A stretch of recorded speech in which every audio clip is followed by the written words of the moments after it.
All right, so we're going to look a little bit at what we can do with text in Photoshop. One quick thing, so I've got this lovely letter U right here. I'm going to use it to show one of these controls up here, right? We have our text tool. We talked a little bit about the contextual menu. Up here across the top, right, font, regular, italic, whatever size. Um, Alignment, color, we haven't gotten into this yet, but right here there's something that says sharp. And what that is the anti-aliasing. What it means is that although it's a vector-based piece of shape, art, whatever, this letter form is being represented within Photoshop, within this Photoshop-based environment that is all raster-based. It's all pixels. So it needs to figure out how it works in that environment.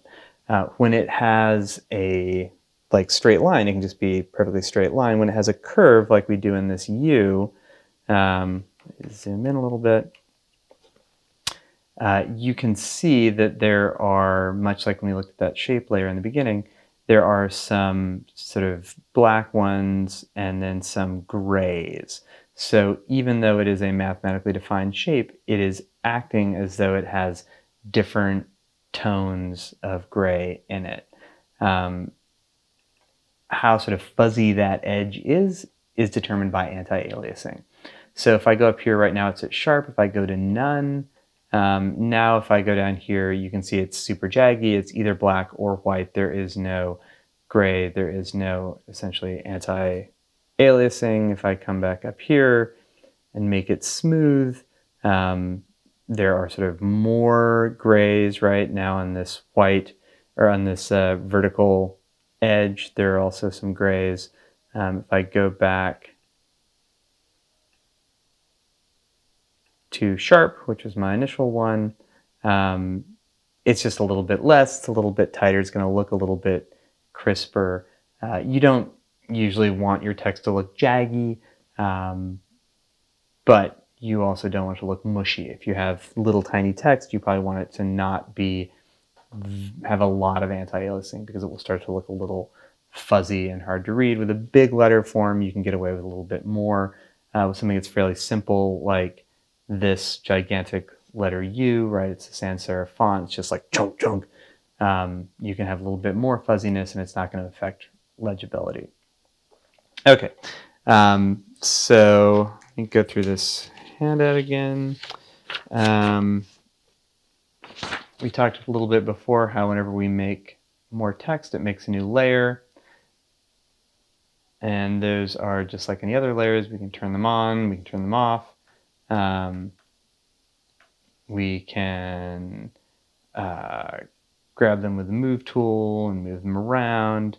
With the type tool, if I double click on the layer, I can select it, or it will select it. Oops. And what I want to do is change the color. They still have order, right? So if I drag the U below the text, I see that black text going over the top of it. If I change the order and put the U on top, then it is sitting on top of it. I can go in and affect the opacity.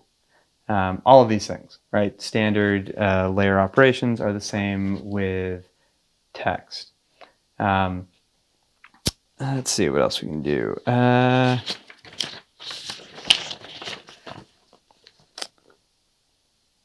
Now, the things that we cannot do, right, are the same things that we couldn't do with our shape layer. So if I grab my erase tool, I can't do it. I click on it, pops up this dialog box saying it has to be rasterized.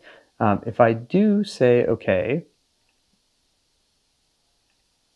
now it is a pixel layer like any other.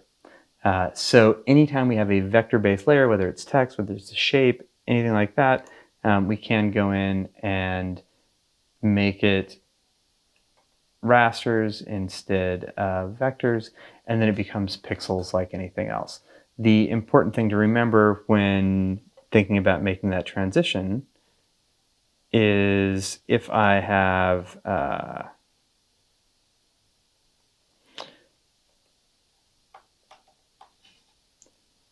something in here where I have made an unfortunate spelling mistake. Oh, hello, cat.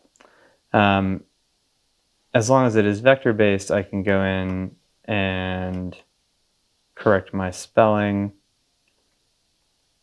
I can go in and change the font size. I can change the alignment. I can make it italic instead of bold. I can make it fake italic if I don't have real italic. As soon as I rasterize it, I lose all those options. Right? It goes from being a type layer to being a pixel layer, just like I had drawn these things using a brush. So we tried, hello cat, we tried double clicking on it with the eraser tool, and we rasterized it that way. You can also go here to the layers menu, and if we, oh, hello friend. There we go. So if I go to the layers menu, click on my type layer, control click, right click, rasterize type. You can do that there. You can also go up here to type and say rasterize type layer. Again, it'll do whatever layer you happen to have selected. And once we do that, we can erase it the same as we would any other pixel layer, but we can no longer edit it. There are still things we can do to type without rasterizing it while keeping the type live, quote unquote. So let's go ahead and take a look at one of those exercises and see what we can do with that.